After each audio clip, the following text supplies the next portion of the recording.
Good morning, good evening, good afternoon, wherever we are. It's Tony from Safe Haven. Before we begin, click like, subscribe, hit the bell for notifications. This way you get notified anytime I post anything. And it's a beautiful day out. It's a little gray, but I kind of like these kinds of days, okay? I like any day that I'm above ground, right? Any day that you wake up and open your eyes is a good day. All right, so today, real quick, we're recording another video in the car because that's what I do. Let's talk about gaslighting, okay? I made a video a little while ago about the 10 gaslight phrases that narcs use and people use in general. I mean, look, it's not just narcs that do it, right? We gotta be aware of the fact that a lot of times we do and say things that are erroneous or in error. We lie, we manipulate, okay?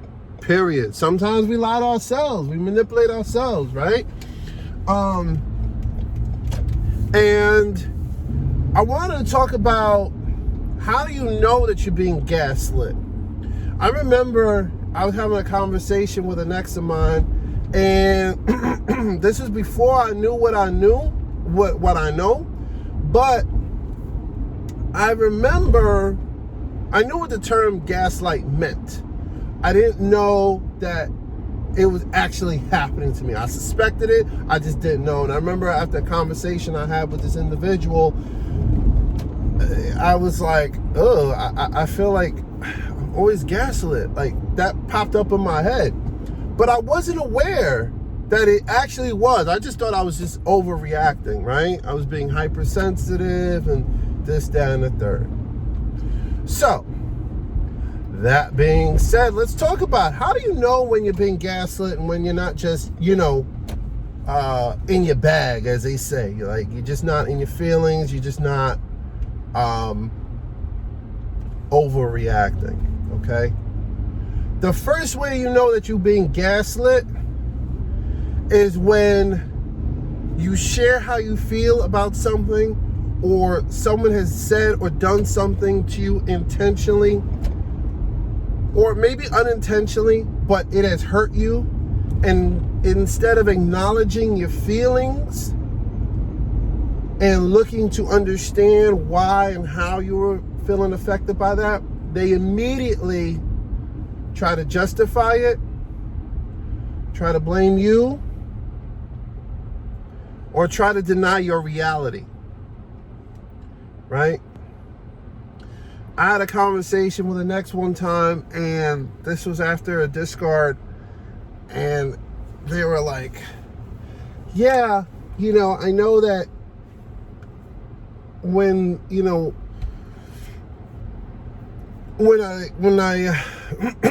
I left, it was not the most opportune time, but it was to make you a better person.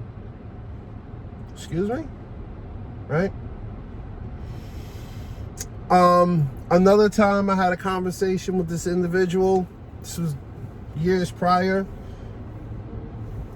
And I was like, hey, listen, I noticed you've been changing. Some good things have been happening in your life, and you've been kind of treating the individuals who are closest to you a little crappier than normal. What's going on with that? And immediately they jump in and say, well, you're just jealous of my success. Now I feel like I can't share my success with you, right? Like, what? Where did that come from? It's gaslighting, right? Through and through. So when you feel that your reality is being ignored, or your hurt is being explained away, 9 out of 10, you being gaslit, okay? And narcs are kings and queens of over talking, over explanation, over, sometimes even oversimplification.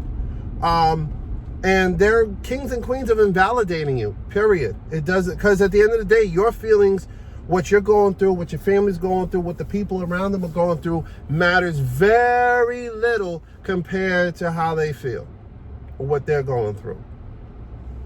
So the moment you try to take them to task about something, they flip it on you. This is why we say, if you look at all the narc abuse recovery forums, the books, the blogs, the videos, the common understanding is do not approach the narc and say, yo, this is where you're wrong, this, that, and the third, because they are never, ever gonna say, you know what, yes, I was wrong. Yes, I see how this hurts you. Yes, I apologize. I am sorry. I'm going to look to make amends. They're never going to do that. It's always going to be about you, right? It's always going to be about what you did. Well, I would have acted that way if you would have done this, that, and the third. It's like, wait a minute. This is nothing. We're not talking about me, right?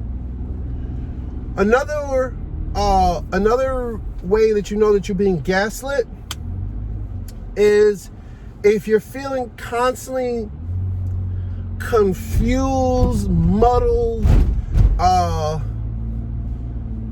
unsure of yourself around this person,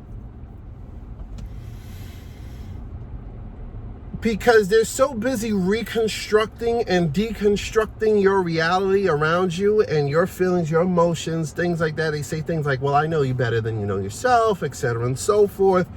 You don't know what's up from down, what's left from right. Like, you don't know, because this person is constantly in your ear and in your mind telling you how you should be thinking, how you should be feeling, invalidating how you do feel to try to replace it with how they feel, right? Again, this is about control. It's about resources. It's about reactions. As long as they can get you to think, feel, and say and do what they would like you to do, it's perfect. And listen, even when you are 100% doing all that, you're thinking how they want you to think, feeling how they want you to feel, saying what they want you to say, and doing what they want you to do, they still will get bored and look to groom other sources of supply, fuel, resources, and reactions.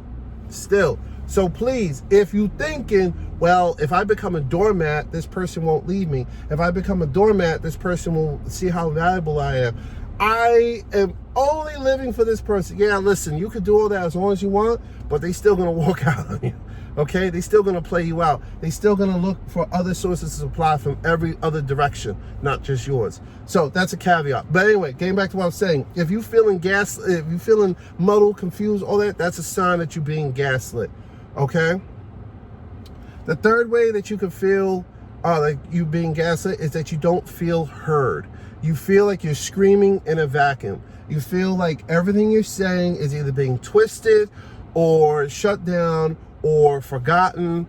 And this goes hand in hand with being devalued, because when the narc is devaluing you, all your wants, dreams, visions, thoughts, whatever you're trying to say, it gets shut down, right? And I know for me personally, when I started to feel this way, I didn't understand why it was happening. I just thought we were letting the stress get to our lives. I thought that maybe I wasn't being a good enough, father, provider, protector, all this other stuff. I thought it was all on me. No, the reality is we were in the devalue cycle of the relationship. And honestly, there was nothing I could do to try to repair that, right? The ship was sinking, all right? And that was that. But I wasn't aware. I just realized, like, wow, anything I'm saying, whatever, right? So what I did was, and I don't suggest this for everybody else, but it was a kind of instinctive thing. As I started stonewalling, I would say, hey, look, we should go left instead of going right. Well, why you always gonna want to go left? We should be doing it this way, blah, blah, blah, blah, blah. I'm like, you know what, whatever. And I would just get up and either take a walk, or I'd go into another room, or I just shut down. And then they'd be like, well, why aren't you talking to me? Why aren't we figuring this out? Because there ain't nothing to figure out. If you are saying that it has to go this way, I'm telling you we should go this way. And even if we go this way, you're going to do what you can to sabotage and go that way.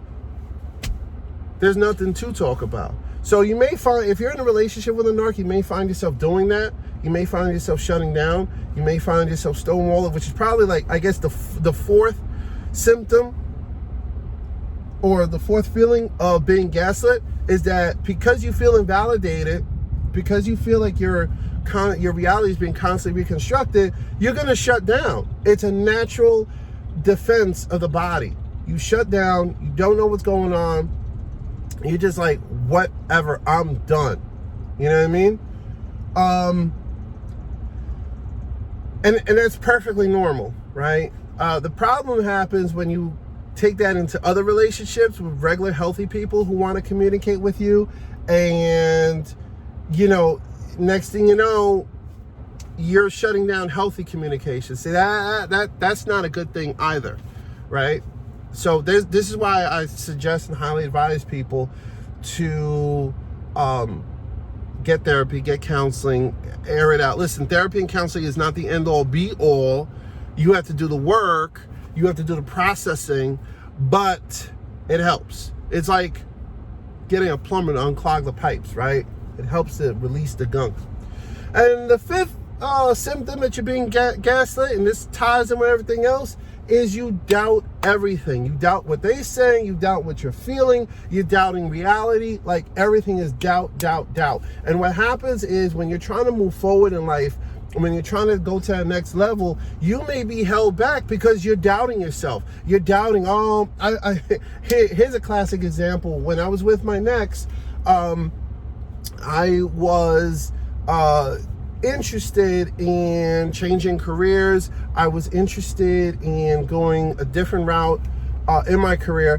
And the next kept telling me, look, I don't see this working out for you. I don't see this going anywhere for you. Why are you reading these books? Why are you doing this and that? Well, listen, I feel like if I apply this, we can be in a better position. Yeah, but we don't need that. This, that, and the third. Gaslit, right? And I doubted myself. And because I doubted myself, I held myself back from really going 10x and going forward, right? It was a stupid thing on my part. I agree. But again, at the time, I wasn't aware of what was happening. I felt like it was an out-of-body experience. I was questioning why someone I was a life partner with, who I thought I was a life partner with, would be so invested in me not reaching my potential, not going 10x. Now, here's the thing that I learned. The initiative to go all in had to come from within me. I cannot and will not rely on somebody else to give me the drive, the motivation, and the gumption to go after it. Me and me alone. And if whoever I'm with is not on board with where I'm trying to go and what I'm trying to do, then they can exit stage left. See, I didn't have that mindset when I was with this individual. I was like, listen, if this person's not supporting me, well then, this is a sign. This is the universe is telling me that I need to give this a big freaking mistake. Okay? But again, I was doubting myself. I was feeling confused. I was unaware of, what my life is supposed to have been. Okay? Now I'm a different headspace. Now I'm like, listen, 10x everything. I'm going in on everything. If an opportunity comes, I'm saying yes, commit first, figure it out later. Go big, go home. Okay? That's where I'm at right now. But I wasn't like that when I was this person. I was shriveled, I was withered, right? And hey, it's working out pretty good for me. But anyway, I hope this conversation, this video essay will help you, help somebody. If you're, getting to know somebody or you've been with somebody, but you always feel a little off after you talk with them, you may be getting gaslit, okay? And if you're being gaslit, I guarantee you, your relationship is unless there's some serious modifications made, your relationship is destined for the toilet bowl, all right? period. Because if someone is going to disrespect you by gaslighting you, they're not going to listen to you. They're not going to, they're not going to care what you have to say. They're not going to look to build you up. They're not looking to, respect you. Then you can't be with them. You can't have a healthy relationship when someone is constantly shifting and changing and invalidating your reality and trying to rebuild it to fit their narrative. Period. Point blank, period. It's not going to work. Okay? So anyway, I hope that helps y'all. Listen, in life, you're either going through it or growing through it. It's totally okay if, you feel in some kind of way. That's all part of growth. That's all part of healing. We all go through heartbreak. We all do. And this is just one of those things that happen in our lives to help us to grow and get better. So with that being said, I'm going to sign off. You all have a great day. Catch you on the flip side.